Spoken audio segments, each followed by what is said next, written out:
Hey guys, thanks for tuning in. Today's video, we're outdoors in the wilderness. We're just taking a little break now. We've been hiking up this hill, having a little ration, a bit of mushroom risotto, which I made earlier.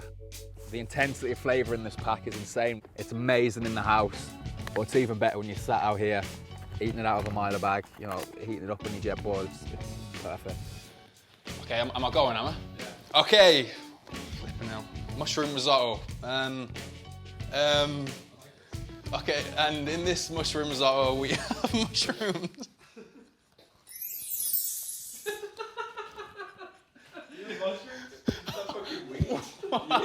Ingredients are chestnut mushrooms. I got 6 of them. I've got a nice selection of shiitake mushrooms, some dried porcini mushrooms, which I'll rehydrate.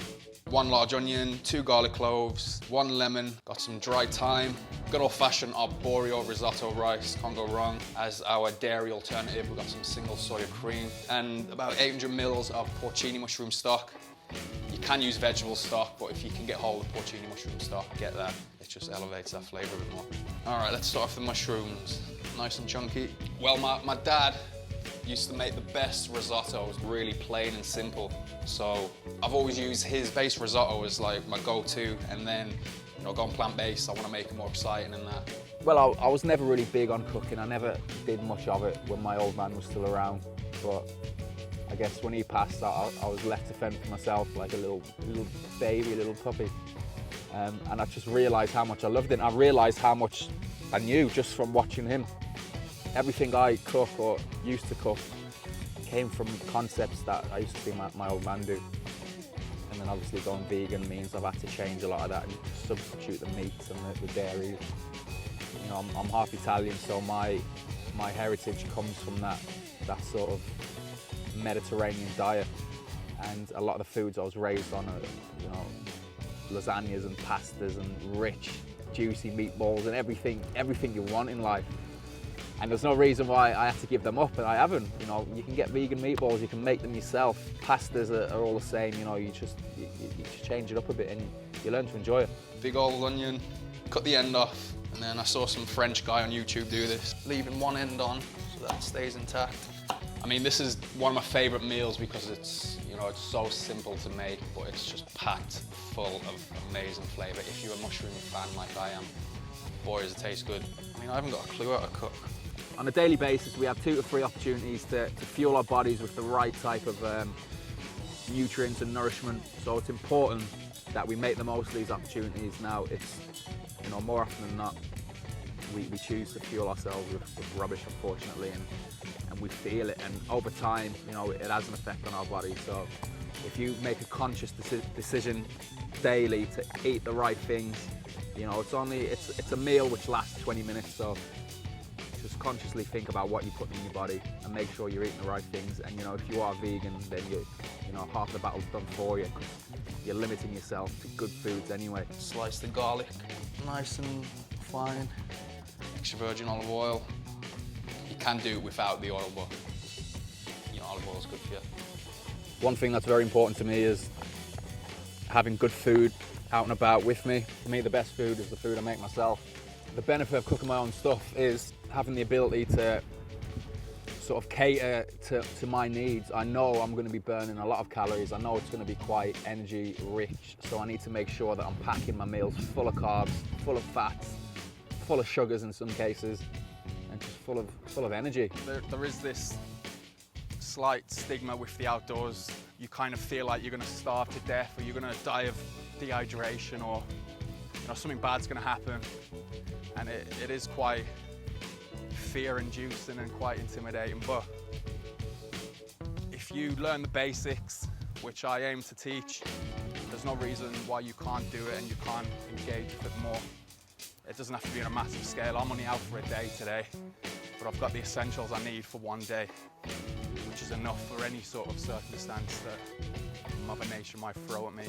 Okay, the stock is about 800 mils of hot water with 1 stock cube in. A meal like this, on this scale, you know, it's really carborific. This would be sort of my last meal of the day. When I'm just about to start my fast again, I'll have a massive bowl, maybe even 2 bowls of this. And I know it's going to take me to the next day quite easily. Oh, that smell, I love it. And you just want to cook the onions, the mushroom, the garlic down. While that's happening, these dried porcini mushrooms have been stewing now for a few minutes, so I'm going to take them out. And then we just dice all this up. A healthy teaspoon of dried thyme. Here it comes. The dried porcini goes in, and then you add your arboreal rice, however much you want, depending on the amount of people you're feeding. I'm a big guy, so I need lots of it. There we go. With these homemade rations, when I finish my meal, I put them in the ration bag hot, so you know there's no chance for any bacteria to form, which is normally why people are afraid of reheating food. So you seal them in these bags hot, and then you throw them straight in the freezer, so they're still freshly cooked, and then they're instantly frozen. So these bags are sealed tight, nothing's getting in them, nothing's getting out, so they're perfect. They're so versatile, and you can get bags that are 2, 3, 4, 5 times bigger than this. So if you're out with your family, you know, you don't have to have the little ones. If you've got a bigger pot, you can just throw a whole massive bag in, rip it open, serve it up. Bob's your uncle. It's all home cooked food. And we let that rice soak up that juice. I haven't got a clue what I'm doing half the time. It's fun. You need to engage with cooking as you do with anything. And the more you do, the better you'll get. So from the dried porcinis, we've got this stock, and that is just full of mushroom flavour. So we then pour that in. Once all that porcini mushroom stock has been soaked up, we begin ladling mushroom stock. 2 scoops at a time, stir it in, turn the heat down a bit. The greatest thing about the outdoors is the total unknown. It can be quite intimidating. The further in you go, the further away from help you go, and the more sort of engaged you have to be, the more switched on you have to be. That your sort of situational awareness needs to be heightened. All these basic skills which we all have, you know, you need to switch them all on, which is something we don't usually do on a day-to-day basis, because it's kind of all catered for.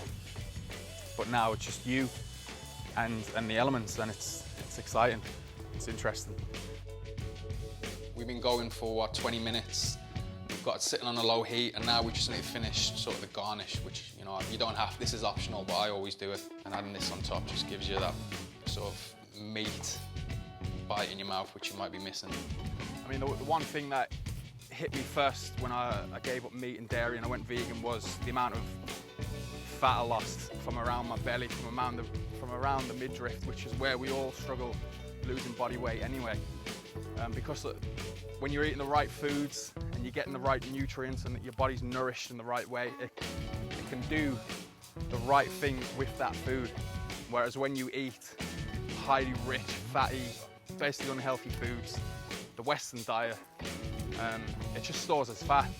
And if you're constantly doing that throughout the day and you're not really burning the calories you need to get rid of, then you're not doing yourself any favours. There's a massive misconception with being vegan and with muscle gains and muscle loss, and it's a bit of a fad to assume that if you go vegan you're going to lose all your gains and all your muscle and all that hard work, because it's a load of rubbish.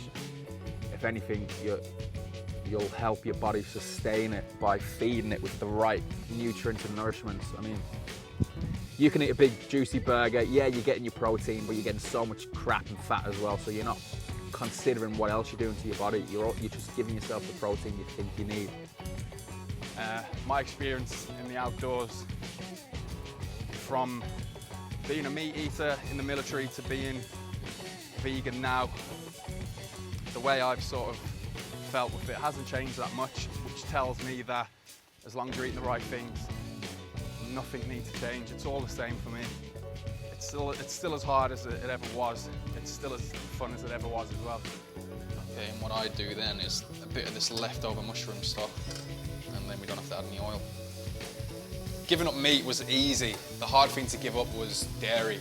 You know, it's so shocking to see how many things you eat that actually contain like milk powder, dehydrated egg, all this stuff. And I'd say it's quite addictive. You know, there's something about dairy, cheese and eggs and that, which is like fats and that, until you replace them well. Yeah, they're quite hard to give up. I'm then gonna add the juice of this lemon. Again, just a little sprinkle of thyme.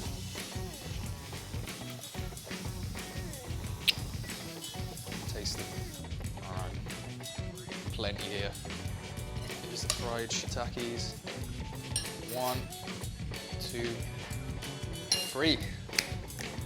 See? So yeah, guys, that was my mushroom risotto, nice and easy. So this is a favourite of mine. The recipe's on my Instagram, all the ingredients are below. Subscribe, click like, do all that good stuff if you don't mind. And yeah, tune in for the next recipe.